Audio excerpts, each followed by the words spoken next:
If you are part of a carpool but your child won't be participating on a certain day, it's easy to opt that child out of the carpool. Let's say Raquel has a schedule conflict one Saturday. Simply find the day your child won't be participating and tap on your child. Select Opt Out of Carpool. Now you have the option to opt your child out of this one day or to remove your child from the whole carpool series. In this case, we just want to opt Raquel out of this one date, so we tap on This Carpool Only.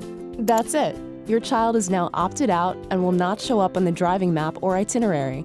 If this was a mistake, you can always opt back in by tapping on your child again. If you need to remove your child from an entire carpool series, go through the same steps but select Carpool Series. This is effectively leaving the carpool. In this case, your child will be removed from all the events in this carpool, and the carpool will be removed from your schedule list. This is a permanent action, so use it only if you know for sure you will no longer participate in this carpool. Happy carpooling!